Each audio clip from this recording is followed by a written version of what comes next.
Earlier in the year, we saw over 2.9 billion records stolen from national public data. This could include your full name, address, date of birth, phone number, and even your social security number, all being exposed on the internet for hackers to distribute however they see fit. All of us have either personally been a victim or know someone who's been a victim of financial fraud or losing an account or personal data online to these dangerous individuals at one time or another. But thankfully, with technology and security constantly changing, this also leads to things like Aura, the sponsor of today's video. Aura monitors your data everywhere online, including the dark web, to detect and alert you to potential identity theft, offering US citizens up to $5 million in identity theft insurance if the worst were to happen. With Aura, you can protect your and your loved one's data online. But if you're still not convinced, with my personal Seeking Answers link in the description, you can now receive a 2-week free trial to truly see what Aura can do to protect you. Simply go to aura.com/seekinganswers to try 2 weeks for free and protect yourselves now.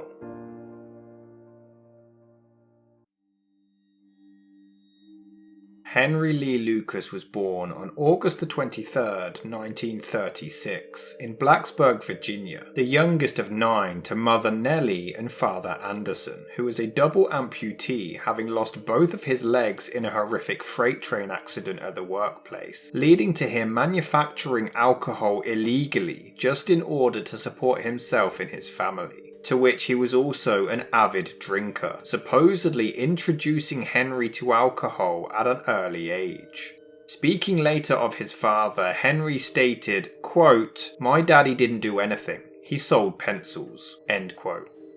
Henry's relationship with his mother was a strenuous one. At the age of just 8, Nellie violently beat him over the head with a wooden plank, resulting in a 3-day coma. But Henry wasn't the only one subjected to the abuse, as she would also assault his siblings and her own husband. Just 2 years on, and one of Henry's brothers attacked him with a knife, leading to him gaining an infection in his left eye. However, Nellie ignored this injury for days and never sought medical treatment. This all culminated at school when one of his teachers swiped him lightly over the eye with a steel-tipped ruler, and Henry's eyeball completely burst.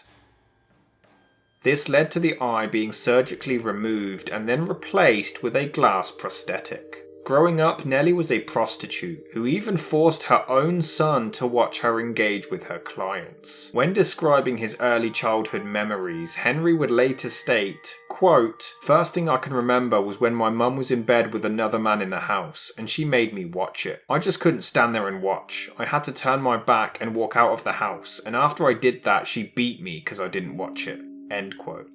My parents was drunks and prostitutes. And,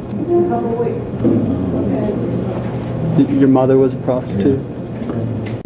Yeah. So actually, talking about them is like talking about a nightmare. Really?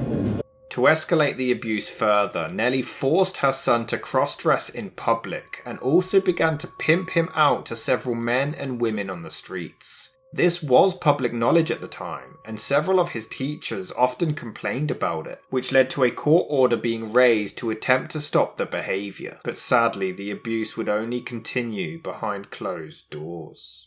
I was abused. I was dressed as a girl for about 7 years of my life. By who? By my mother. I had to wear a dress. I had to wear long hair. I was treated as a girl, She wanted a daughter, or what happened? That's my opinion, I don't know why she did it, but that's what I feel.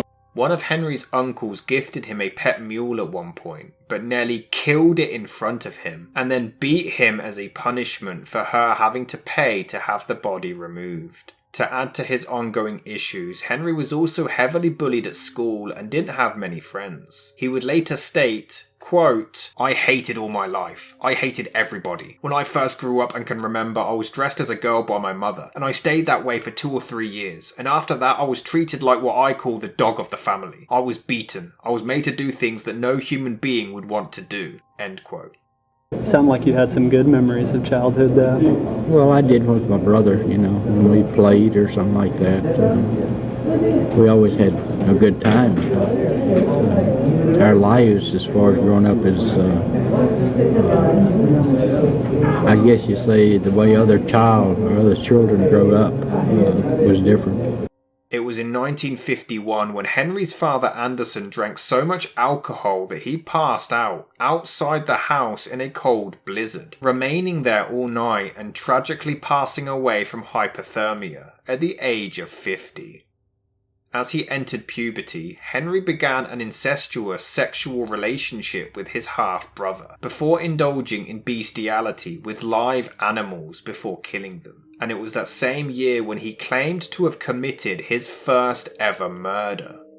In March, 17-year-old Laura Evelyn Burnsley disappeared from a bus stop in Lynchburg, Virginia, a disappearance that Lucas would later claim responsibility for. His story is that he picked her up, but once she rejected his sexual advances, he attempted to rape her but failed. He then supposedly strangled the woman and buried her in a secluded wooded area near Harrisburg, Virginia. Quote, "It scared me quite a bit because the first girl I killed was when I was 14 years old. I wanted to try the sex I've been watching. I got to playing too rough with her. The pressure of seeing my mum hit me and my emotions more or less took over and I couldn't quite handle it." End quote. Henry would later retract this confession, but Laura's body was never found and the disappearance remains a mystery. It was in 1952 when he and two of his brothers were all arrested for burglary, spending a year in a juvenile delinquent school in Beaumont, Texas, which he actually preferred to his home life as he had electricity and running water there. It was on June the 10th, 1954, when his first sentencing came, as Henry Lee Lucas was convicted of over a dozen counts of burglary in and around the Richmond, Virginia area, being sentenced to 4 years. However, just 3 years in and he managed to escape, though he was quickly recaptured 3 days later. He was officially released on September the 2nd, 1959. By the end of the year, Henry decided to travel to Tecumseh, Michigan to live with his half-sister Opal Retta Jennings, and it was during this time he was also engaged to his pen pal Stella Curtis, who had been writing to him during his time in prison. Nellie, who was now 71 years old, did visit Henry during this time over the Christmas period, but she disapproved of Henry's choice for a fiancé and demanded that he instead move back to Blacksburg, Virginia to be her carer. Once he refused, arguments between the two began to become even more frequent. On January the 11th, 1960, an argument severely escalated. Nellie hit Henry over the head with a broom, leading to him violently stabbing her in the neck and quickly fleeing the scene. Quote, "I was pretty well drunk when she started arguing with me, wanting me to go back to live with her to Virginia, but I told her I didn't want nothing to do with her. All I remember was slapping her alongside the neck, but after I did that I saw her fall and decided to grab her, but she fell to the floor, and when I went back to pick her up I realised she was dead. Then I noticed that I had my knife in my hand and she had been cut." End quote. We got in a fight. I was drunk and she was, I guess, drinking quite heavily. She come home where I was living at and she started beating me in the head with a broom handle. And that's the last I remember, I just went out and she ended up dead. How had she died? They say she died from a stab wound, somewhere in the neck. When Henry's sister Opal returned home, she discovered the body in a pool of blood and immediately called for an ambulance, but it was far too late. The official police report, however, actually claimed that she died from a heart attack, which was merely caused by the assault. Henry Lee Lucas was then arrested in Ohio, but he claimed that the murder was in self-defense. Quote, "I've got gashes in the back of my head. I've got black and blue marks on my body from being beaten every day. If I didn't do something she wanted, I got beaten." End quote. I took responsibility for it because I knew I lived there and I knew she was there and she ended up dead, so I was the only one that, I could feel had done it. But as far as stabbing her with a knife, I don't remember nothing about that. I know if they say it happened, it must have happened. But I take responsibility for it anyway. However, Henry's claims of self-defense were all dismissed, and he was instead sentenced to 40 years in prison for second-degree murder. During his time inside, he attempted suicide on multiple occasions by slashing his wrists and stomach with a razor, but survived. He was then transferred to the Ionia State Hospital in Michigan, where he was subjected to electric shocks, behavioral therapy, and several heavy doses of antidepressants. He remained here for 4 years before being sent back to prison in 1966, where he met a social worker who would later describe him as, quote, a very inadequate individual with feelings of insecurity and inferiority, end quote. Despite this 40-year sentence, however, Henry Lee Lucas only served 10 due to prison overcrowding, and he was released back into the public on June 3rd, 1970. However, just 2 months later, on August the 8th, 26-year-old schoolteacher Linda Jane Phillips disappeared from the Dallas suburb of Richardson, Texas on her return home from a party. Lucas would later confess to forcing her into his car at gunpoint at 2:30 in the morning, before forcing her to undress and then stabbing her in the throat, chest and stomach. Her mutilated body would be discovered 2 days later, with 26 stab wounds and evidence that she had been sexually assaulted. It would only continue in December of 1971 when he was charged for attempting to abduct a 15-year-old girl at gunpoint. This also violated the terms of his probation of having any firearm in his possession, and he was sentenced to 4 to 5 years back in prison. Are you a violent person? I don't think so. Everybody I know that knows me, personally, I don't think they can say I'm violent. During his time inside, he began writing to his cousin's widow and a family friend, Betty Crawford, and the two struck up a strong friendship. He was then re-released in August 1975, where he and Betty actually got married, and the pair moved in together with her 2 daughters in Pennsylvania on December the 5th. Now a married man, Henry began working on a mushroom farm, but sadly, just a year into the marriage, the couple divorced, with Betty accusing her husband of molesting her daughters. Lucas moved back to Jacksonville, Florida, where he met 29-year-old transvestite Ottis Toole in a soup kitchen, and the two struck up a strong friendship, though some speculate that it also involved a sexual relationship as well. On August the 3rd, 1976, 30-year-old patrolman Clemmy Everett Curtis was found dead and handcuffed near his patrol car in a wooded area just outside of Huntington, West Virginia, having been shot in the chest. Lucas would later claim that he and Ottis Toole were responsible. On November the 11th, 1977, the duo picked up 18-year-old Lily Pearl Darty at a gas station in Harrison County, Texas, before sexually assaulting her and shooting her in the head. Her decomposing body was found 3 weeks later in a wooded area near Marshall, Texas.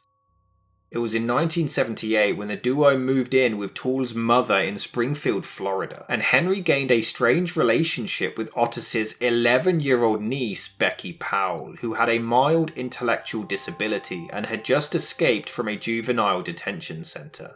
The following year, the two men began working with a roofing company, and it was now when their supposed murder spree is said to have begun. Lucas and Toole claimed to have travelled the country murdering people, targeting hitchhikers, sex workers and migrants. Lucas claimed that Ottis enjoyed crucifying his victims before barbecuing and eating them, which was later corroborated as the pair were caught discussing cannibalism over the phone in prison. During their travels, Becky would often accompany the duo, leading to speculation that she was also involved in the murders in some capacity. Henry Lee Lucas would later claim, quote, "I killed him every way there is except poison. There's been strangulations, there's been knifings, there's been shootings, there's been hit and runs. I didn't have any emotions. I had no feelings for the people themselves or any of my crimes. I'd pick them up hitchhiking, running and playing, stuff like that. We'd get to going and having a good time. First thing you know, I'd killed her and throwed her out somewhere. I don't know how to really explain why I kept on. It was just, like I say, as though I left my body. And just as though the more you look at them as though that person wasn't dead, and you just keep stabbing them and imagining that person's not dying." End quote.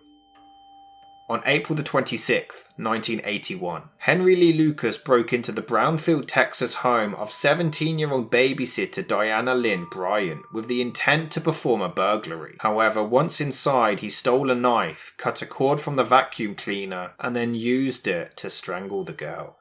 It was on January the 20th, 1982, when Lucas managed to convince Becky to run away from home with him to avoid child welfare authorities, and the duo lived on the road together, traveling to California. They were employed to care for 82-year-old Catherine Pearl Rich, but it didn't take long for them to be kicked out after failing to do their jobs correctly, and for supposedly writing checks on the family's bank account. With no place to stay, Lucas and Powell began hitchhiking, but were then picked up by a religious commune known as the House of Prayer in Stoneburg, Texas. They were convinced that Becky, who was now just 15 years old, was actually Lucas's wife, and Henry was given a job as a roofer, with the couple staying in a small apartment on the commune, even being invited to attend their church services. During their travels, Becky was reported missing and a search began, but she soon became argumentative around Henry and homesick, causing the duo to part ways, according to Lucas at a truck stop in Bowie, Texas. But he would later tell a completely different story. He would later claim that on August the 23rd, 1982, he lured Becky into an isolated field in Denton, Texas, where he violently stabbed her in the chest before performing necrophilia on her body and then dismembering her remains, before finally removing the head. On September the 26th, he claimed to have contacted Catherine Rich again, requesting assistance to search for Becky on a camping ground, before also stabbing her in the chest. His story is that he carved an inverted cross on her before performing necrophilia and then stuffing the corpse into a drainage pipe. However, for a recurring theme, Lucas would later retract this claim and deny having anything to do with her disappearance or death. Regardless, at the time both women disappeared, and Lucas got wind that he was the potential suspect in Rich's vanishing. This led to him returning to the murder site, retrieving the body and transporting it back to the House of Prayer, where he incinerated her remains inside a stove. Henry Lee Lucas was then given a polygraph test regarding the two disappearances, and he passed. On December the 20th, 1982, 65-year-old Glenna Faye Biggers was found dead by her neighbour, having had a butcher's knife thrusted deep into her stomach and a fork in her throat. Lucas would later confess to breaking in, murdering her and stealing $180. On March the 5th, 1983, 26-year-old Laura Marie Purchase disappeared from Houston, Texas, and was found 12 days later inside a burning wooded area near Montgomery County. She had been sexually assaulted and strangled, and for a while, Lucas was the prime suspect. However, DNA found at the scene of the crime actually ruled him out, and decades later, Thomas Elvin Darnell was found guilty and charged with the murder instead. On April the 16th, 16-year-old Laura Jean Dones skipped school that day in Houston, Texas, but then disappeared. She was discovered 2 days later by an oil field worker who spotted some fire burning in a wooded area near a logging road in Montgomery County. She had been strangled, raped, and beaten about the head before being burned after her death. Henry Lee Lucas would later confess to being responsible. It was on June the 10th, 1983, when Henry Lee Lucas was finally arrested for the unrelated, unlawful possession of a firearm. But this is when the confessions began to pile up. Quote, "I have killed for the past 10 years and no one will believe me. I cannot go on doing this. I also killed the only girl I ever loved." End quote. Lucas took officers to the remains of Becky and Catherine, but the forensic evidence came back inconclusive, and the coroner was unable to make a positive identification, so these two murders officially remained unsolved. In November that year, Lucas was transferred to a jail in Williamson County, Texas, where he claimed to have been treated roughly by the other officials and inmates. He claimed to have had police officers strip him naked, deny him cigarettes and bedding, holding him in a cold cell, and even mutilating his genitalia. He claimed that he wasn't even allowed to contact an attorney, and that the treatment was so bad he again attempted suicide. Lucas spent 4 days in jail before claiming to have committed hundreds more murders which were previously unsolved. 28 of these were actually able to be corroborated. So much so, the Lucas Task Force was established by James B. Adams, the director of the Texas Department of Public Safety, in order to try to close down as many of the cases as possible. Initially, Henry claimed to have been responsible for 60 murders, but as the interviews continued, the number soon grew to 100 and then again to over 600. This led to Henry Lee Lucas becoming widely known as America's most prolific serial killer, despite strangely himself stating, quote, "I am not a serial killer," end quote. Due to his assistance in solving these murder cases, Lucas was actually given preferential treatment considering he was an alleged serial killer. He was taken to restaurants and cafes, rarely handcuffed, and was even allowed to wander police stations and jails, even being given the passcodes for security doors. However, it was this treatment that would lead to the downfall of Henry Lee Lucas. It was discovered that during his extra power around the prison, he was even granted access to police files on the missing person or murder cases in order to supposedly jog his memory. This now gave Henry exclusive information on the crimes that weren't public knowledge and allowed him to make his confessions that much more convincing. Furthermore, Lucas would read the facial expressions and body language of whoever was interrogating him and would improvise, altering his responses according to their reactions to come across as even more genuine. Unfortunately, none of these interviews were ever recorded, so it's impossible to know for sure just how many cases he was fed information on and just how many crimes he was genuinely involved in. If Henry did in fact carry out every murder that he claimed responsibility for, it was estimated that he would have needed to travel around 11,000 miles or 17,700 kilometers in a single month in his 13-year-old Ford station wagon, which would have been around 370 miles or 600 kilometers per day. Furthermore, several of his confessions were contradicted by other eyewitness accounts confirming his whereabouts at the time of the murders, as well as DNA evidence exonerating Henry from at least 20 of the killings that he had confessed to.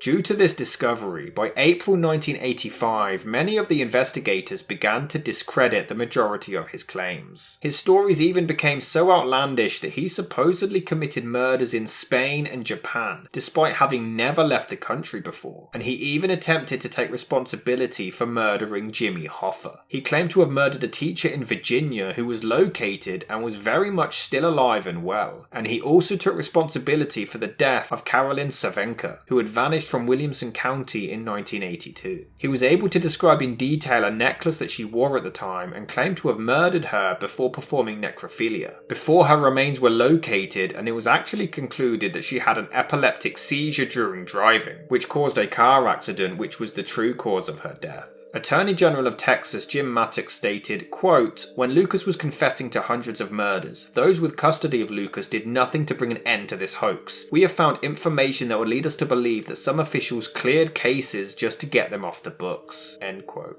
This not only discredited Henry's stories, but also badly damaged the reputation of the Texas Ranger Division for entertaining such claims for so long, though this did manage to raise awareness of cases involving false confessions. It was a fear that since they had rewarded Lucas with steak dinners, milkshakes, and television access in exchange for his help, it would only encourage further inmates to come forward with false confessions. In the end, Henry Lee Lucas was convicted of 11 murders, including Becky, Catherine, and his own mother, despite the lack of confirmed identity on the former two, and he was sentenced to death. He was also strangely convicted of the murder of, at the time, the unidentified woman known as Orange Socks, who was found dead in Williamson County on Halloween in 1979. She would be identified decades later as Deborah Jackson. Lucas claimed that he previously had sex with her, and when he asked to repeat the act whilst driving, she attempted to quickly escape, to which he murdered her and then violated her corpse. He claimed to have disposed of her remains in Georgetown and even took authorities to where the body was located. However, he was unable to correctly inform them of the, at the time, unknown identity of the victim, claiming that she was called either Joni or Judy. Furthermore, this murder took place in Texas, and Lucas was working in Florida at the time of the killing. It was concluded that he had been shown images of the crime scene before his interview, and in order for him to have pulled this off and returned back undetected, he would have had to have driven at 70 miles an hour non-stop, which seemed unlikely. However, much like many of his other confessions, Henry did later retract this one as well. Lucas did appeal the death penalty verdict and revealed that he was fed information on the case files to aid with his confessions, which led to, in 1998, his sentence being changed to life imprisonment instead. Over time, Lucas's stories continued to change further, with him even admitting that his mother Nellie was the only murder that he was actually ever truly responsible for. We got in a fight and she got killed. Okay, so is that the only, I was thinking that was the only killing that you had? That is. That's the only one I know of, that I've ever done. On March the 12th, 2001, 64-year-old Henry Lee Lucas was found dead in his cell from congestive heart failure, and he would later be buried at Captain Joe Bird Cemetery in Huntsville, Texas. But even after his death, the question remained, just how many people did Henry Lee Lucas actually kill? Originally, he was a suspect in 3,000 murders, but some believe that he was only responsible for around 200, while others are convinced much less, somewhere around the range of 40. One Texas Ranger stated, quote, "I remember him trying to cop to one he didn't do, but there was another murder case where I'll kiss your butt if he didn't lead us right to the deer stand where the murder took place. Ain't no way he could have guessed that, and I damn sure didn't tell him. I think he did that one." End quote. Which means that when it comes to the motive of Henry Lee Lucas and the true extent of his crimes, he took to his grave, leaving his family, friends, loved ones of the victims, and general members of the public frantically seeking answers.